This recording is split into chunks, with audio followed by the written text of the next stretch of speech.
I called people. Called my friends. I'm like, this just happened.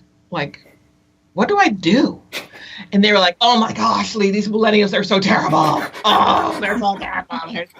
And I was like, what's a millennial?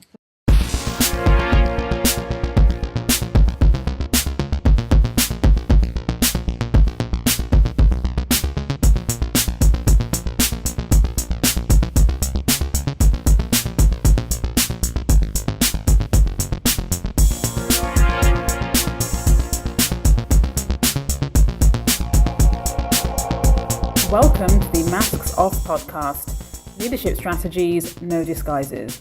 I'm Razwana Waheed, and together with my co-host Olivier Larvor, we talk to the smartest people in the world of leadership, change and psychology to give leaders real strategies to bring human back to the workplace. If you would like to support our show, please subscribe to our channel, like us, or share this episode on your social media.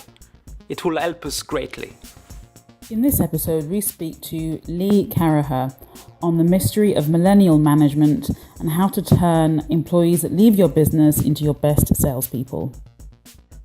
The boomerang principle is the thought that companies that allow and encourage people to return to them after they've left actually have a strategic advantage over those companies that just say old employees are dead to me.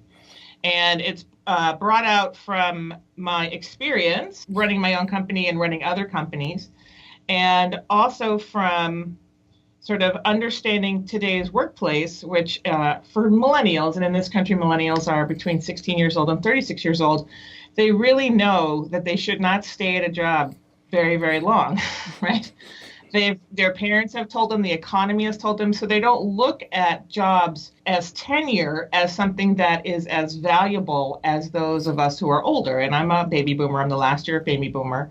And what I found in the workplace is there's this huge tension between the older generation who may be bitter about the fact that they're still working, and the younger generation who has learned from their parents and the economy that they need to really own their own careers and have their own path. And if we just dismiss these people once they leave us, we are basically saying that we're limiting our opportunity instead of using these people who we thought were great at one time, that we brought them onto into our organizations. And there's no reason they shouldn't be valuable to us for their whole careers, whether they work for us or not. So my book, The Boomerang Principle, is all about that. How do you inspire lifetime loyalty from employees, whether or not they work for you forever? I believe strongly that those companies that turn their alumni into an asset are the ones that have the most sustainability power in any industry. And I wonder how many companies actually do that. Not very many. Right. In fact, in this country, in the United States, there's data that suggests that over 60% of companies actually have policies against rehiring people, either written down or, in the air. I think this is extremely short-sighted and very anachronistic. It's from a different era, and it doesn't reflect the future of the workforce. And if we don't all come to the future fast, we're going to find ourselves on the wayside. It reminds me that in my previous company, this is what we had actually. We had, in the exit interview, we had in our system a box that you can tick, rehirable or not, and most of the time we just tick this box because, once a person is leaving, that's it, it's a done deal, we have to hire somebody else, so that's a new way of thinking, and I like that a lot.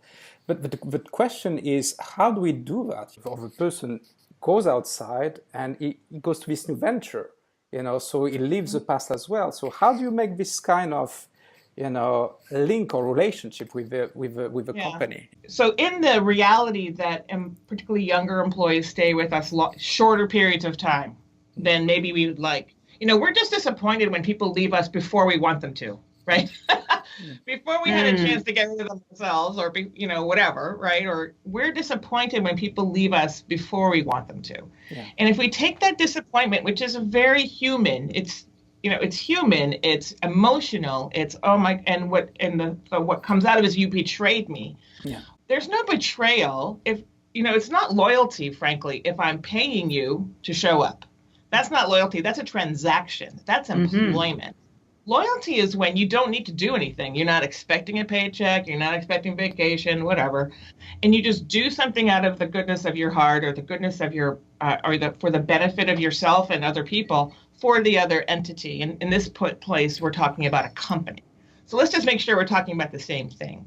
None of us imagine ourselves in a static place for our entire careers, number one. We all imagine ourselves working very long times. There are very, very, very few people in this world who will not work past 60 today. You know, in the reality of, I need to create my own career. I cannot count on a company to hold me for my whole career.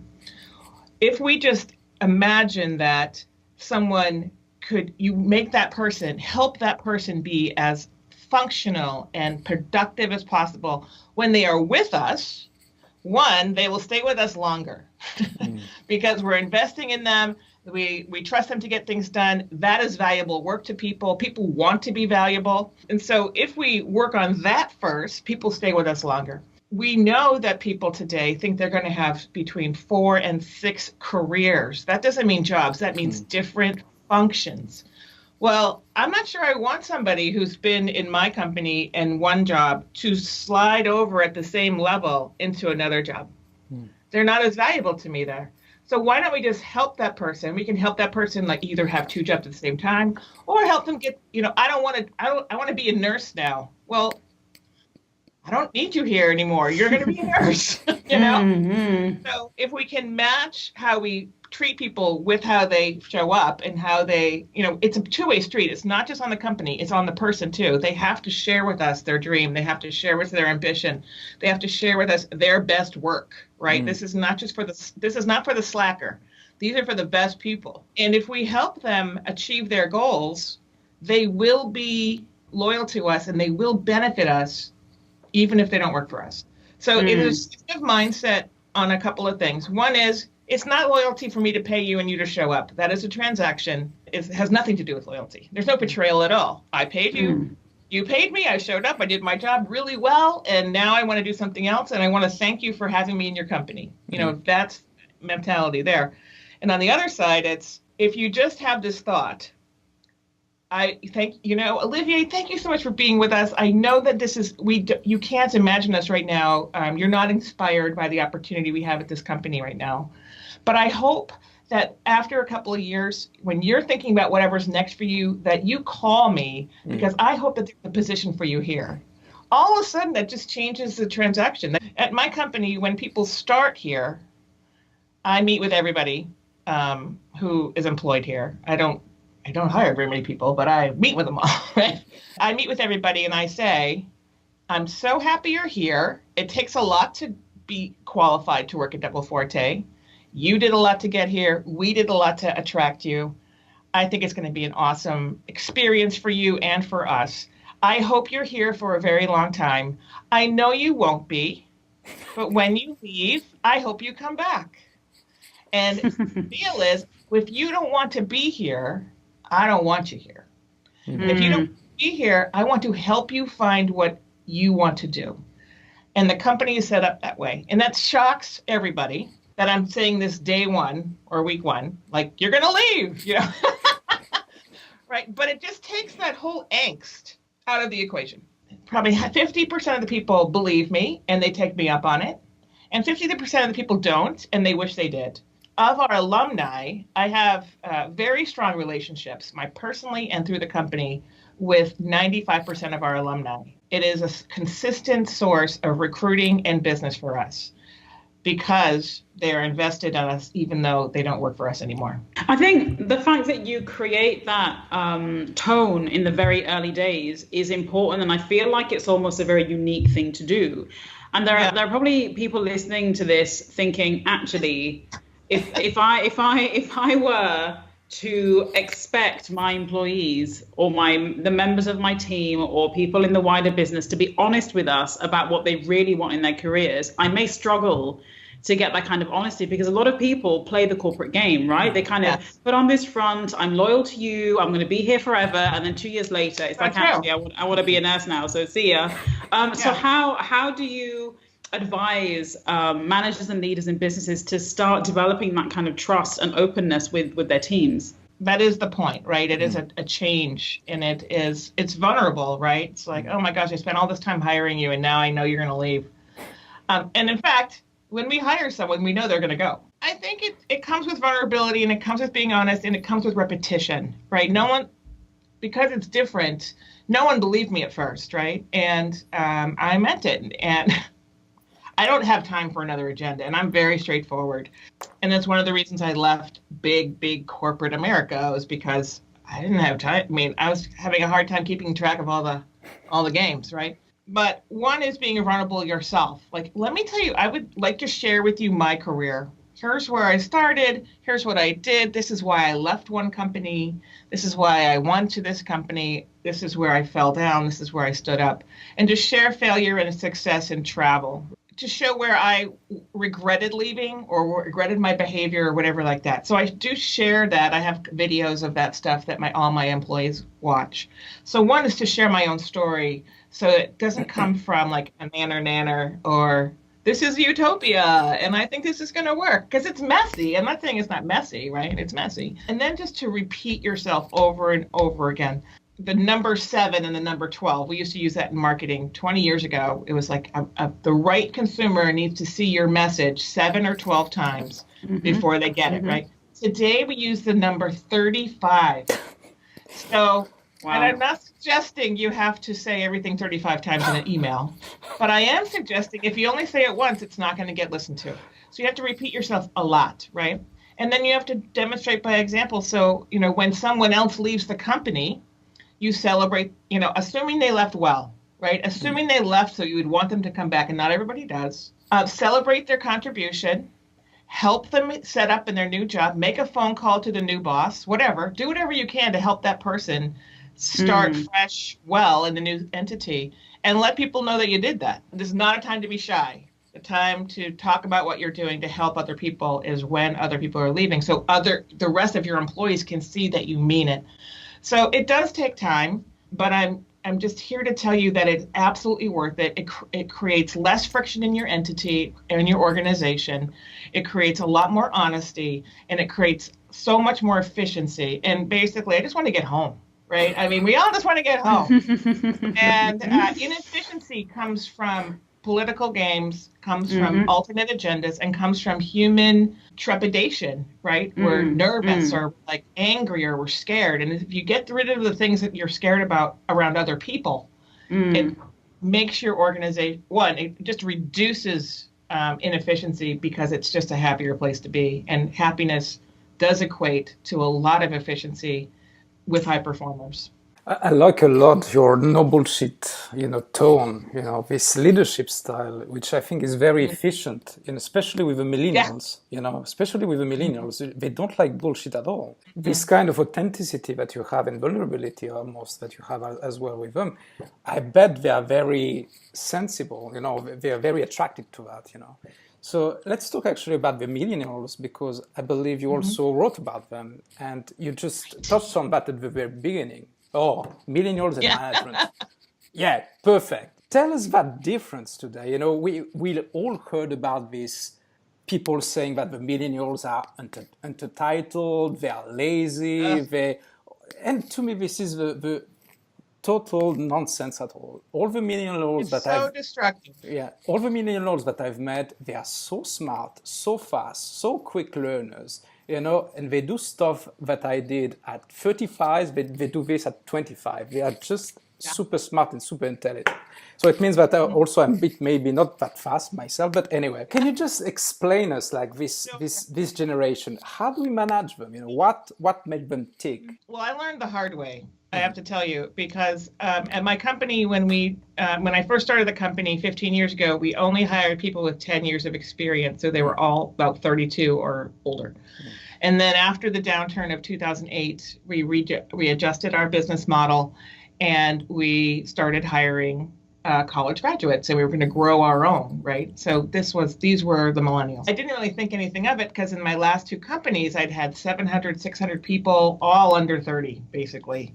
And I was known for the hey, you want to work for Lee? Blah, blah, blah. Anyway, I was terrible I couldn't believe how much I sucked at retaining millennials in my business. The first day, the first millennial we hired, and she is so stellar, such a high performer, super energy, so smart. Well, she brought her dog to work without asking. And I was like thrown off. I'm like, what's this dog doing here? Did she ask? Did she ask if she was a dog? No. Did she know the dog was coming? No. And it wasn't just a dog. It was the dog. It was the dog pillow. It was huge. It was the water filtration system. It was the kibble dispenser. It was the whole thing. And I was like, wow. She really invested in that day. Oh my gosh. I called people. Called my friends. I'm like, this just happened. Like, what do I do?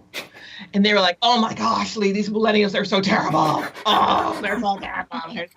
And I was like, what's a millennial? Because I didn't have any in the company. I had none. I had this one, right? I don't know. I thought they were Gen Y. I mean, what happened, right? But everyone was negative, right? And I was like, you guys are a little dramatic. Oh, Lee, you're in for it now. So we figured out the dog thing, and soon we had 8 dogs in the office because she ran a side business getting the red jackets for all these dogs. But anyway, I thought that was an anomaly because, one, we only had one person, and we figured her out, and we got to, like, you should ask if the dog can come first, right? Then we hired 6 millennials about a year later, 6 millennials within 8 weeks, and within 3 months, they were all gone. And in my career, I'd never had 100% failure with recruiting and retaining, ever. One person could be their problem, but 6 had to be our problem. And so I really started looking at it then because they were all millennials, a wider range of ages, but all millennials. And everything, like you said, Olivier, so negative. They're lazy, they're entitled, they want trophies, they just keep going on and on. I decided to just not pay attention to any of it, because it's statistically impossible for an entire generation to be entitled. And then I started looking at all the myths. And what I did in my company was just interview lots and lots of people. And then we sort of figured it out. At that time, in 2012 in San Francisco, millennials average tenure in a company was 13 to 14 months. And that is just, A, it's very, very short. And B, it's so expensive for a company. So our goal was just keep people twice as long. How can we keep people for 26 to 36 months? And today, our average tenure for someone under 30 is 4.5 years. So what we're doing is working. And I was asked to write this book by people who I had helped in their companies. And basically, it comes down to, and the point of this book was just to take all those myths and break them all down. Here's what I found. And this is a very long answer to your question, I know, but it's perfect. We love long answers. Keep going. We're going to record for 3 hours now. So oh my gosh. And then she said, no, sorry. These people are not entitled. They are conditioned. They grew up in an environment where they were told they could do anything. They had more power in their hands, in their phones and their iPads than went to the moon. They had the benefit of the internet, which flattens everything. Hierarchy, really, if you think about hierarchy and the old style of work, hierarchy is built on not allowing access to people and to information by people. If you're on the bottom rung, you get this information, you can talk to these people, and you move up, and all of a sudden you can talk to the CEO. Well, millennials have been in a flat world since they were born. They have the impression that they can get any information by Googling it, and it's not true, right? It's not true that you can get any information, but there's a lot of information, right? So the impression that you can get any information, they know that they can tweet at somebody and have them react. And if you think about products today, particularly software products today, software products are intentionally imperfect. And this is new, right? When I grew up, when I had a video game or a software product, you got a disc or you got a cartridge and it was done. You could not fix it. I mean, it was out in the world and it was done. Today you get a game, only two levels are done. Or you get you put an app on your phone and every Tuesday you download 42 updates, right? Because people are finding bugs and reporting them. And millennials have been rewarded for finding imperfections in products, letting companies know, and then having their input show up in an update. So imagine that, right? That you go through school, and then in this country, we have everybody win soccer. So nobody nobody loses until like 12th grade is ridiculous. So, and then you come into the real world, and the real world does not work this way. The real world is you can't just walk into the CEO's office first day. The real world is, no, you don't get to come to that meeting. The real world is, you don't need to have that information. The real world is, you need to be perfect. And it is totally the antithesis of how they've grown up. So their expectations are built on how they've been raised, how they've been educated, what technology has showed them, what our culture, our Western culture has showed them. And then the workplace is not that. So that clash is not entitlement, it is conditioning. And how you break that down is just to, one, acknowledge it. And two, frankly, our millennials often know more about our companies than we do. Nothing's that proprietary, right? There obviously is proprietary stuff. There obviously are corporate secrets. But how well did we do last quarter? Just tell everybody, because they probably already know. But set that expectation really early. Let me just tell you about your first year here. You don't get to go every meeting. Joe, the CEO, he's only here once a week or 1 week a month because he's traveling around the country or whatever. So here's how he works. And he would love to meet you, but let me help you have a good meeting with him. Don't go in there without having a month under your belt. Not first day. He doesn't know who you are. It's okay that he doesn't know who you are. He will know who you are. Do whatever it is in your company on the culture. Set that expectation really early. And then you just get rid of that problem, right? Where they showed up in the meeting they weren't invited to because they thought they could because they've always been invited. So that's number one. Number two is they're lazy. Absolutely. There are lazy people. This generation is not lazy. They work differently, right? And I was at a client walking around the company with his client, the CEO. He goes, I'm going to have to fire that guy. And I'm like, why? My God, we talked to this guy. I'm like, why would you fire? He's doing a great job.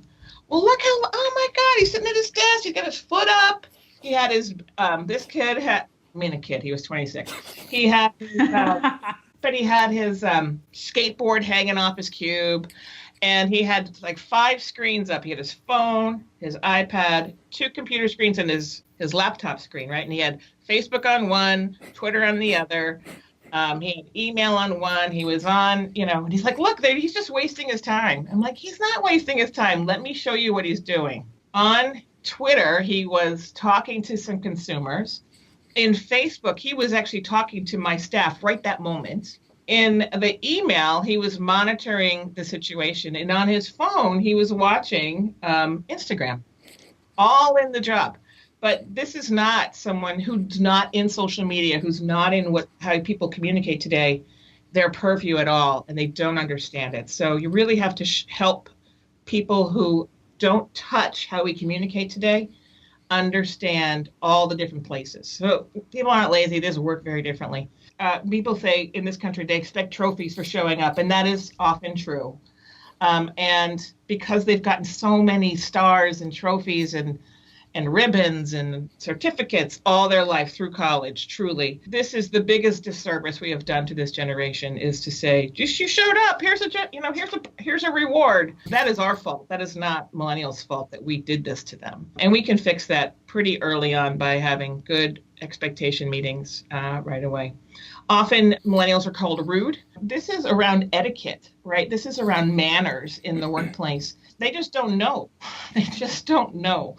And I don't know what it is in your cultures, but in our culture, when I was growing up, we went to this thing called cotillion class. And in cotillion class, you learned how to eat a formal dinner. You learned how to dance. You learned how to write a letter, a note. You learned how to write a letter of warning, or if you were upset with something, or, dismayed, or, whatever.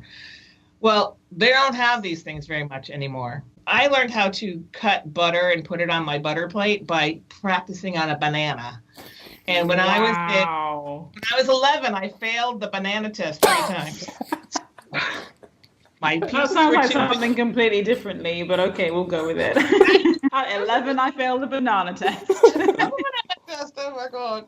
So today, when people say hey instead of hello, when people say they don't take their baseball cap off, why don't they know to stand and take their hat off? Because they don't.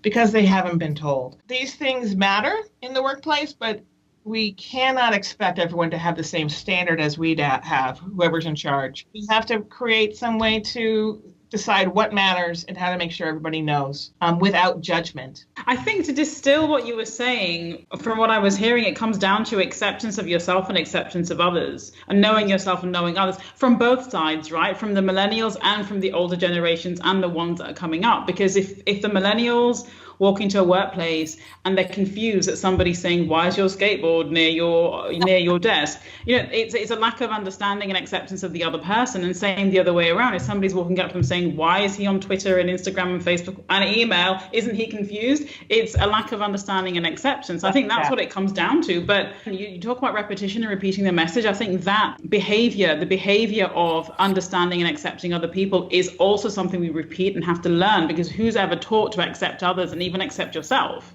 This coming together and just accepting people are different and then finding the common ground. What we see in our culture is that it's absolutely sensationalized, right? And our responsibility as leaders in the workplace is to help people figure this out in the workplace. Because we actually control our environments. As a private entity, you control your environment. You control what you will allow. Your behavior says everything, what behavior you allow and behavior you don't allow. And there are laws about this stuff too, but the leader has so much opportunity to set the tone. And I feel so strongly that it is our responsibility as leaders. You could have 2 people in your company, you could have 10,000 people in your company, but it's our responsibility as leaders to help people figure this out. If you cannot collaborate, you cannot get a job. If you cannot understand that other person, you're going to have a small opportunity. The biggest opportunities are when we find ways to expand our footprint, and we expand our footprint by working with other people who aren't like us. And millennials understand this better than anybody. So I have hope for the future, because millennials, they're the most diverse culture in every country. They accept people for who they are much more readily than other generations do. So I have a lot of hope for the future, but we have to get there, right? And the leader's position, no matter how old you are, is to set that tone for what behavior is acceptable and what is not, and then find a way when people don't agree. And one way to do this in the business environment is for every person, has a mentor that's from a different generation. And the expectation is that you're going to cross mentor, not that it's going to be top down mentorship, but that it's going to be, cross. And one thing we do here, and what I recommend to everybody in a mentoring situation, is that you exchange reading lists. So every day we read, you and all 3 of us, we read something from different sources, and that obviously informs us and helps us form a point of view. In today's media environment, which is so disintermediated, right? It's so wide and very narrow. You can be getting the same news from different sources and get a totally different opinion. So what I ask people to do is exchange reading lists and read the other person's reading list every day for a month, so you can see what the input is. And when you can see what the input is to that other person, it really gives you a wide open view to who that person is. We hope you enjoyed this episode. Once again, if you would like to support our show, please subscribe to our channel, like us, or share this episode on your social media. Merci.